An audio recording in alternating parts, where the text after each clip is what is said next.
Welcome, guys. It's race week. We finally head to Miami. What seems like an absolute age since the last race. The racing is back. We've got some new regulations to contend with. Will the qualifying be better? How will the racing change? Who will be top? Will we get a new F1 team at the top? So many questions to answer. Let's get to it. Well, normally I'd just come out and straight up dampen the spirits with a flat no to pretty much every one of them questions. But Fred the Red from Ferrari said, expect a new championship come Miami.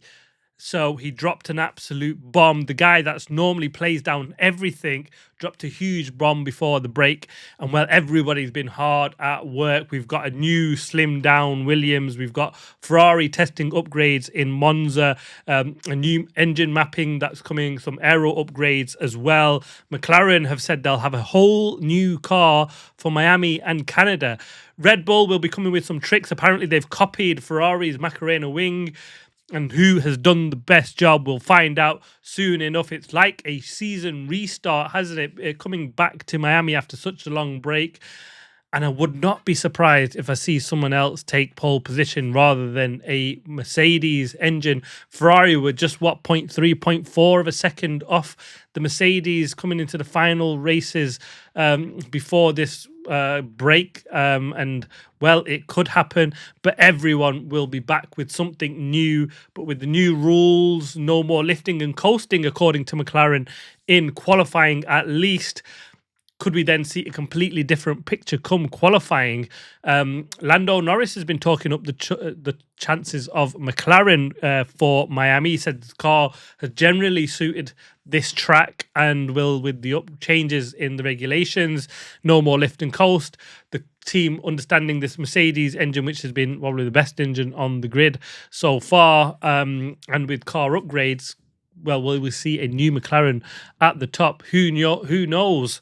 But the qualifying, will it be enough and will it go far enough? Well, I think it's done a good enough job to appease the drivers for now. It's work in progress, heading in the right direction.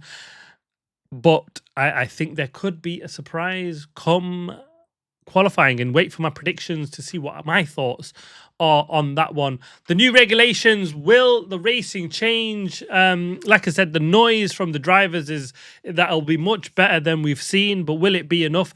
Alex Albon and Oscar Piastri has said pretty much that it's heading in the right direction. Alex in a long interview sort of said we're heading in the right direction. Finally, the FIA did come in with the drivers' views who are different to their teams, which was the interesting point that he made out, because teams have got a different vested interest in the racing than the drivers. The drivers are there just to basically are purist. They want the best formula and the best cars to drive. And so they come in with a different mindset to what the teams have. Obviously, the teams want to manage their advantage. Don't get me wrong. All of the drivers will kind of want their advantage from their team still. But from Alex's point of view, he said all the things that they sort of proposed, they were listened to, and they understand why the FIA, FOM went in the direction, and Formula One went in the direction that they did with these regulations. These go in the right direction, probably not quite far enough, hence why I'm sure we'll see a new break come the summer break. Because there was room for that. There is more talks to be taking place on these regulations then, so we'll see a full picture of how the regulations will develop, and I think it will be a developing story throughout the whole season. Don't take this as the only and final step. So we'll see how that one carries on from here. The race starts will also change. Will they change an awful lot? Who knows? Will Ferrari have the advantage that they've had over the race starts?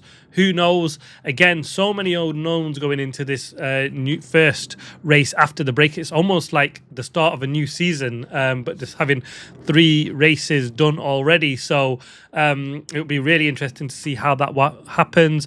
Miami is a racetrack which actually does lend itself to overtakes. We've seen just under 60 overtakes last year, and majority of them down into turn 11, turn 17, which was at the end of the DRS zones, which is now called the straight mode zones. So will the new regs mean more or less overtaking with the amount of battery they're allowed to use now compared to what they were in the first 3 races. Again, another unknown. But again, I wouldn't get your hopes up to see it being a drastic change from what we've seen in the first 3 races. But hopefully they keep or the elements of the exciting parts of what we've seen in the first 3 races is still kind of there, but with a change in the sense of there's not the massive issues of one battery charging and one pressing the overtake button, and that difference in speed, meaning that, you know, overtakes are not really overtakes, you're just passing them because of the boost. We come to Miami after the spring break, and we have a sprint race weekend to contend with. After a new set of regulations and team upgrades, the FIA and F1 have agreed to make free practice 1. It's the only practice session that they get.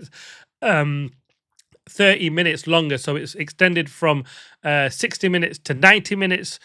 So we'll see how that will work out. So a slightly longer free practice session for the teams to get to grips with the new regulation changes, which shows actually that there probably is more to these regulation changes and the way the teams work than actually meets the eye. So still hope there that potentially it could be quite difficult for the teams and we'll still get an awful lot of racing and differences because the team's still trying to understand it, how to get the best out of their cars with it. So we might get a weird couple of races before we then get into some sort of rhythm of pattern as the teams and engineers understand their cars and how the drivers really get the best out of them. On to my predictions. For sprint qualifying, I've got Charles Leclerc on pole position. For the sprint win, I've got Kimi Antonelli, followed by Charles Leclerc, and then George Russell. Antonelli has gone well here in Miami in previous years. He was the 4-man heading into this break, and I'm hopeful if it is going to be an all Mercedes title battle, that actually it's Kimi that can make advantage of his early form before naturally there will be some sort of drop in that performance at some point. So we'll see how that one pans out. But yeah, I've got Antonelli for the sprint win. For qualifying pole position for the main race, I've got George Russell in P1.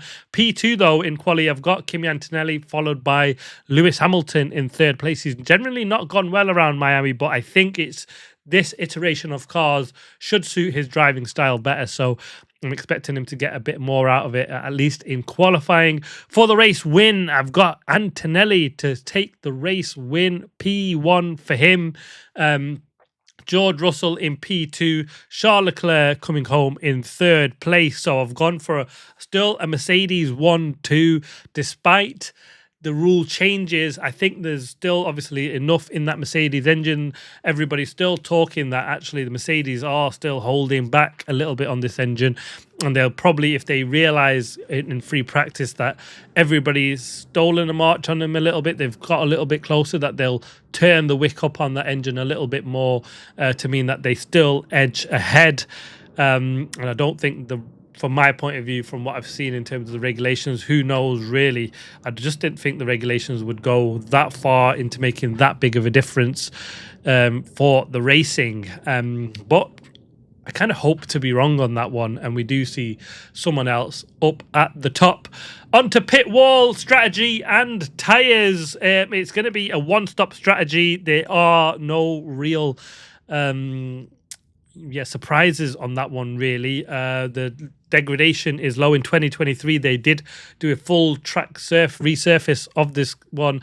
The degradation was low. The tyres pretty much lasted an absolute age. The mediums got them into half race distance. So it will be a medium hard strategy. Simple core, really. Safety cars can and will change things, so we'll see how that pans out. We've had one race safety car every race weekend so far this season, so I wouldn't bet against seeing another one in Miami. The walls are close. It's a street circuit, so things might change on there. Tires, it's a C3 for the hard, C4 for the medium, C5 for the softs. Weather conditions, well, we could be in for a surprise come Sunday.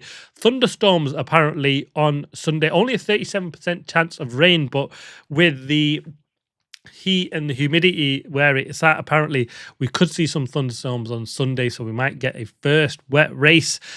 Friday, Saturday are expected to be hot, so Friday's sprint qualifying, I don't expect there to be any real change on that one.